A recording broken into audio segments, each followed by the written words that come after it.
Hi guys, welcome to my Abhi study YouTube channel. इस video में हम लोग संख्या के बारे में जानेंगे। अब वीडियो पार्ट 2 है। पार्ट 1 हम लोग बना चुके थे, उसमें हम लोग सम संख्या तक देखे थे। इस वाले वीडियो में हम परिमेय संख्या से देखेंगे। तो पहले जानेंगे परिमेय संख्या होती क्या है। तो परिमेय संख्या वे संख्याएं जिन्हें p बाई क्यू के रूप में लिखा जा सके, मतलब उससे p बाई क्यू के रूप में लिखा जा सके, इस तरीके से उसे लिखा जा सके, उन्हें हम परिमेय संख्या कहते हैं।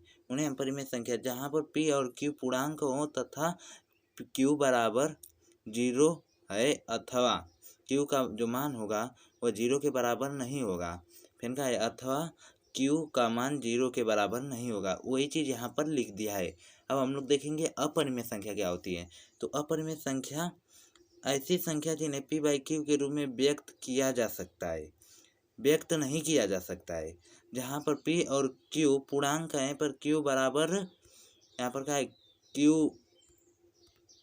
q बराबर 0 नहीं, q बराबर 0 को परिमेय संख्या के रूप में व्यक्त किया जा सकता है। जो q है उसके बराबर 0 इस तरह बराबर में 0 नहीं होना चाहिए और उसे हम अपरिमेय संख्या में व्यक्त कर सकते हैं। उसे वह अपरिमेय संख्या हमेशा कड़ी में के रूप में होती है। अपरिमेय संख्या हमेशा कड़ी के रूप में होती है। जैसे यहाँ पर हमको जैसे में दिया है कड़ी 2, कड़ी 5, कड़ी 7, कड़ी 29। जैसे यहीं पर हम लिख देंगे कड़ी में 25, तो ये बाहर निकालेंगे तो आ जाएगा कितना 5, तो यह एक परिमेय संख्या हो जाएगी। उसके बाद हमारे पास है परिमेय संख्या और अपरिमेय संख्या का योग हमेशा अपरिमेय संख्या होगा। मतलब हमारे पास दो परिमेय संख्या ले लेंगे, जैसे एक अपरिमेय संख्या ले लेंगे और एक परिमेय संख्या ले लेंगे, तो इनका योगफल हमेशा अपरिमेय संख्या ही आएगा। उसके बाद है दो परिमेय संख्याओं का गुणनफल हमेशा अपरिमेय संख्या होगा। जो दो परिमेय संख्या ले लेंगे उनका गुणनफल हमेशा अपरिमेय संख्या होगा। फिर उसके बाद हमारे पास तीसरा नोट है। तीसरे नोट में एक से अधिक अपरिमेय संख्याओं का लघुत्तम परिमेय या अपरिमेय हो सकता है। मतलब एक से अधिक संख्या लेंगे और परिमेय वो भी अपरिमेय संख्या लेंगे, पर उनका जब हम लघुत्तम निकालेंगे तो अपरिमेय भी आ सकता है और परिमेय भी आ सकता है। अब हमारे पास चौथा नोट है दो परिमेय संख्याओं का गुणनफल हमेशा परिमेय या अपरिमेय हो सकता है। मतलब अपरिमेय संख्या भी आ सकती है और परिमेय संख्या भी आ सकती है। अब हमारे पास है अभाज्य संख्या। अभाज्य संख्या वे संख्याएं जिन्हें स्वयं तथा एक को छोड़कर किसी अन्य संख्या से भाग नहीं जाती है, उसे अभाज्य संख्या कहलाती है। अथवा वे संख्याएं जिन्हें केवल और केवल दो गुणनखंड हो उन्हें अभाज्य संख्या कहलाती है। मतलब जिनके केवल दो गुणनखंड हो उन्हें अभाज्य संख्या। जैसे यहाँ पर 2 है तो 2 किससे कटेगा, 1 से कटेगा और 2 से कटेगा, तो इसके केवल कितने गुणनखंड हो गए, 2 हो गए। जैसे 13 को ले लीजिए, 13 का गुणनखंड कितना होगा, यह 1 से कटेगा। 13 का गुणनखंड निकाल लेते हैं, यह 1 से कटेगा पहले, उसके बाद 13 से कटेगा। और किसी अन्य संख्या 3, 5, 7, 11, 13। अब हम लोग देखेंगे भाज्य संख्या। नहीं, पहले देखेंगे अभाज्य संख्याओं के कुछ नोट देख लेंगे। अभाज्य संख्या को रूढ़ संख्या का भी कहते हैं, रूढ़ संख्या भी कहते हैं। अब हमारे पास दूसरा नोट है एक न तो अभाज्य है न ही भाज्य है। मतलब जो एक है वह न भाज्य है न अभाज्य संख्या है। एक क्या होती है, एक विषम संख्या होती है और 2 सबसे छोटी भाज्य संख्या है। अभाज्य संख्या जो 2 है ना वह सबसे छोटी अभाज्य संख्या है। और चौथा नोट है 2 एकमात्र ऐसी सम संख्या है जो अभाज्य संख्या भी है। मतलब 2 सम संख्या भी है और अभाज्य संख्या भी है। अब हमारे पास देखेंगे कि अभाज्य संख्याओं पर परीक्षाओं में प्रश्न कैसे पूछे जाते हैं। तो पहला प्रश्न बनेगा कि 1 से 25 तक अभाज्य संख्या कितनी होगी। तो 1 से 25 तक अभाज्य संख्या कितनी होती है, 9 होती है। फिर पूछेगा 1 से 30 तक अभाज्य संख्या कितनी होती है। आप चाहें तो इसे स्क्रीनशॉट ले सकते हैं या नोट कर सकते हैं, तो 10 होती हैं।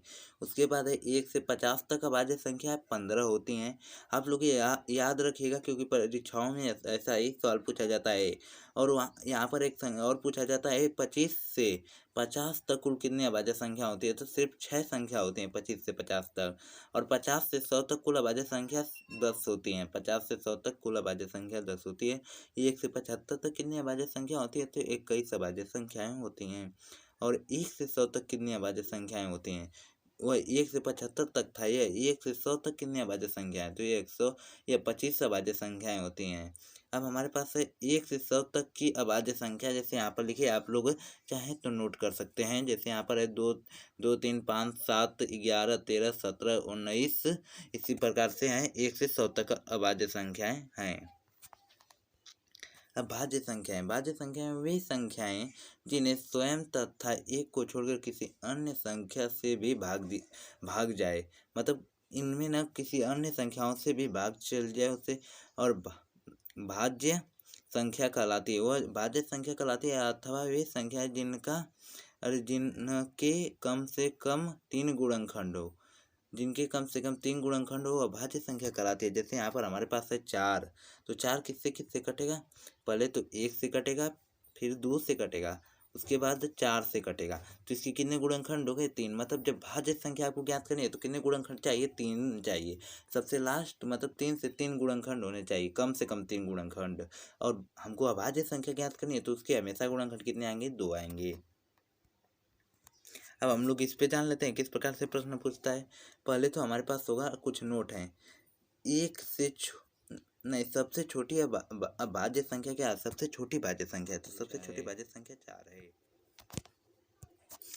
सबसे छोटी विषम भाज्य संख्याएं 9 होती हैं। 1 से 25 तक अभाज्य संख्याएं 15 होती हैं। 1 से 30 तक भाज्य संख्याएं 19 होती हैं। 1 से 50 तक भाज्य संख्याएं 34 होती हैं। 1 से 75 तक भाज्य संख्याएं 53 होती हैं और 1 से 100 तक भाज्य संख्याएं 74 होती हैं। उसके बाद हमारे पास नोट है, सभी छोटी भाज्य संख्या सबसे छोटी अभाज्य संख्या का पूर्ण वर्ग, जैसे -4, जैसे में यहाँ पर 4 दिया है, इनका है। जैसे यहाँ पर 2 है तो 2 क्या है, भाज्य संख्या, तो इसका यह वर्ग हो गया ना। उसके बाद हमारे पास है सबसे छोटी विषम भाज्य संख्या, सबसे छोटी विषम भाज्य संख्या और सबसे छोटी विषम अभाज्य संख्या का पूर्ण वर्ग होता है। मतलब जो सबसे छोटी विषम संख्या है वह 9 है और इसका जो सबसे बड़ी अभाज्य संख्या होगी वह 81 होगी, तो इसका पूर्ण वर्ग होता है। आप लोग को वीडियो पसंद है तो वीडियो को लाइक कीजिएगा, चैनल को सब्सक्राइब कीजिएगा।